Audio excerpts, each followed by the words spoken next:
Good morning. आज मैं आप लोगों को ग्रामर का पार्ट 2, पहले ग्रामर के 5 भाग होते हैं, पाँच हिस्से होते हैं, मैंने बताया था पिछले क्लास में, यानी kinds of grammar, parts of grammar. तो उस ग्रामर में जो है एक पार्ट बताया था ऑर्थोग्राफी। आज हम आप लोगों को पढ़ाने जा रहे हैं आपका एटिमोलॉजी। एटिमोलॉजी ये है क्या? तो एटिमोलॉजी जो है इसको हम लोग वर्णमाला कहते हैं, हिंदी में इसको वर्णमाला कहते हैं, है ना, वर्णमाला। इसको हम लोग वर्णमाला नहीं, इसको शब्द विचार कहते हैं, सॉरी इसको कहते हैं शब्द विचार कहते हैं। तो एटिमोलॉजी बना है इटम से, आइटम प्लस लोगस। आइटम्स का मतलब होता है शब्द, यानी शब्दों का अध्ययन, और लोगस मिस होता है अध्ययन। तो एटिमोलॉजी में हम लोग शब्दों के बारे में यानी वर्ड्स के बारे में स्टडी करेंगे। तो ऐसे भी ग्रामर में 2 तरह के वर्ड्स होते हैं। एक वर्ड्स होते हैं जिसको हम लोग मीनिंगफुल कहते हैं, एक कहते हैं मीनिंगलेस। तो मीनिंगलेस वर्ड जो होता है जिसका कोई माने नहीं होता है, और भी ज़ुबान में और भी भाषा में हम लोग पढ़ते हैं, जैसे कि हिंदी में पढ़ते हैं सार्थक और निरर्थक, उर्दू में पढ़ते हैं मौजू और मुहमल, वैसे ही यहाँ पढ़ते हैं, है ना, मीनिंगफुल और मीनिंगलेस। तो मीनिंगलेस जो वर्ड होता है उसका कोई काम नहीं, लेकिन जो मीनिंगफुल वर्ड है, जो आगे जो है मीनिंगफुल वर्ड, यही काम की चीज होती है। तो मीनिंगफुल वर्ड्स क्या है? अब इसको जो है समझने के लिए ग्रामेरियन ने या मॉडर्न ग्रामर में इसको पार्ट्स ऑफ स्पीच कहा गया है। तो हम सब भी पढ़े होंगे, आप पढ़े होंगे, है ना, अपने क्लासेस में के पार्ट्स ऑफ स्पीच होता क्या है। तो उसका डेफिनेशन है, यानी मीनिंगफुल जो है वर्ड्स को पढ़ना अगर है तो इसको पढ़ने के लिए हम लोग, है ना, पार्ट्स ऑफ स्पीच का अध्ययन करते हैं। पार्ट्स ऑफ स्पीच, ठीक है। तो आपने पढ़ा होगा 8 टाइप का पार्ट्स ऑफ स्पीच, है ना, 8 काइंड्स होते हैं, ये पढ़ा होगा। लेकिन आज हम पढ़ाने जा रहे हैं कि पार्ट्स ऑफ स्पीच 8 काइंड का नहीं होता है, 13 काइंड्स का होता है, 13 प्रकार का होता है, ठीक है।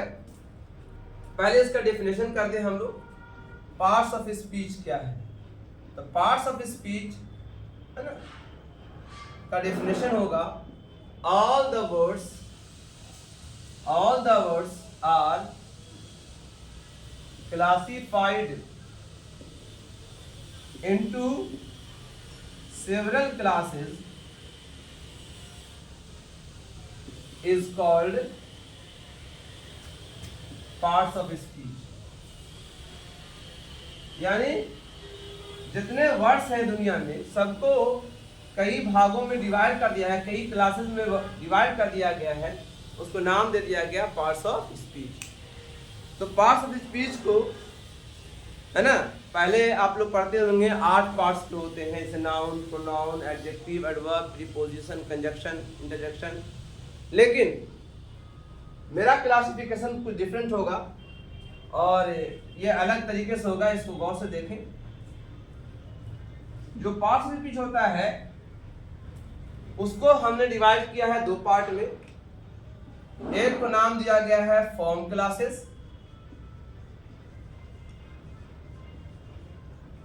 और दूसरे का नाम है स्ट्रक्चर वर्ड्स।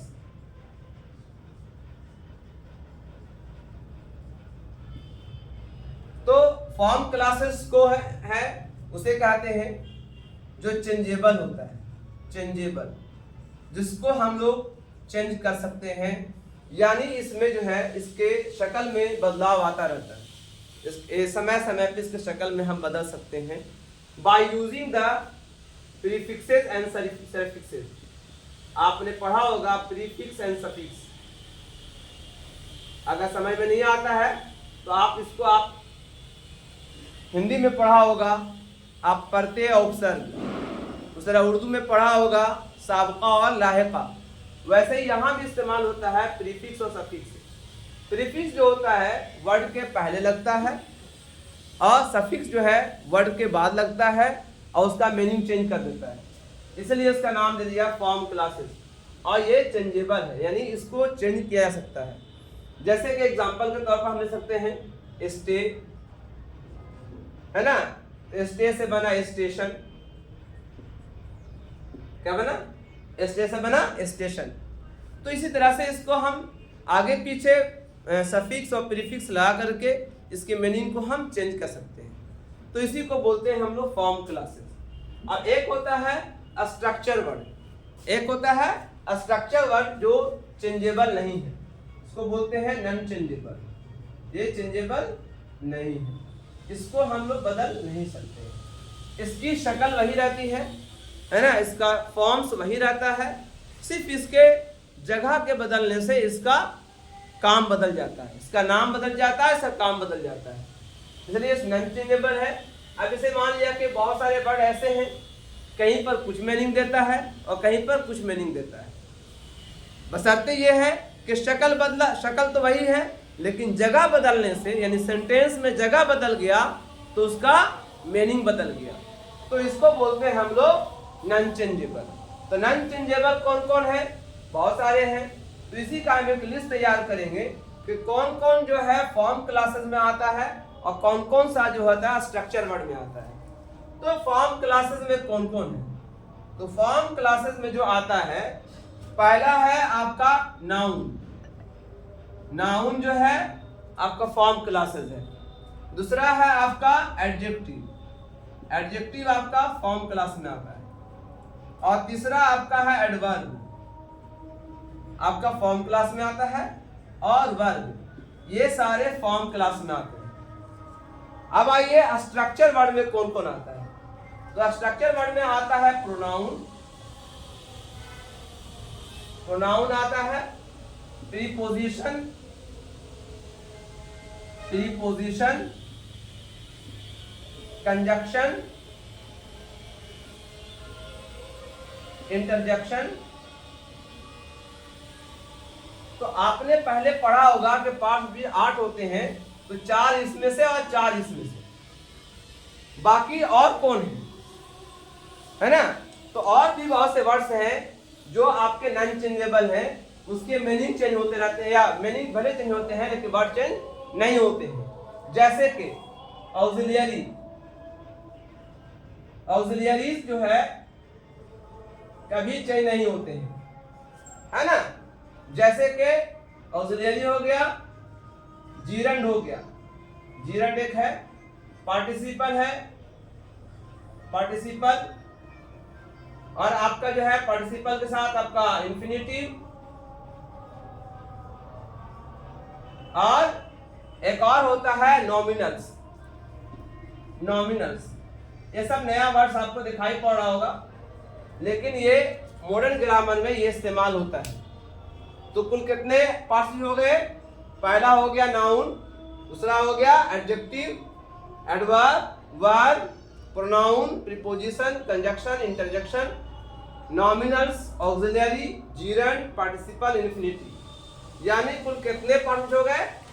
यहाँ पर अब 8 नहीं हुए, अब 13 हो गए। 13, 1 2 3 4 5 6 7 8 9 10 11 12 13, यानी कुल 13 पार्ट्स है। अब कोई तुमसे आपसे पूछेगा कि पार्ट्स कितने होते हैं, तो आप सिंपली जवाब दे सकते हैं कि पार्ट्स जो होते हैं वो 13 होते हैं, और सबका नाम भी बता दिया कि noun, pronoun, adjective, adverb, preposition, conjunction, interjection, nominal, auxiliary, gerund, participle and infinitive. ये हमारे पार्ट्स ऑफ स्पीच है, जिसको पढ़ना तो जरूरी होता है, खास से कॉम्पिटिटिव लेवल पे अगर इसको नहीं जानेंगे कि उसका स्टडी नहीं करेंगे तो बहुत सारे क्वेश्चन आपके सॉल्व नहीं होते हैं। इसके लिए अभी ये वीडियो यहीं पर ख़त्म करते हैं। अगले हम वीडियो में आएंगे जहाँ पर हम आप लोगों को नाउन और प्रोनाउन के बारे में बताएंगे। Thank you. इस वीडियो को लाइक कीजिए, शेयर कीजिए और जो है सब्सक्राइब कर दीजिए। Thank you.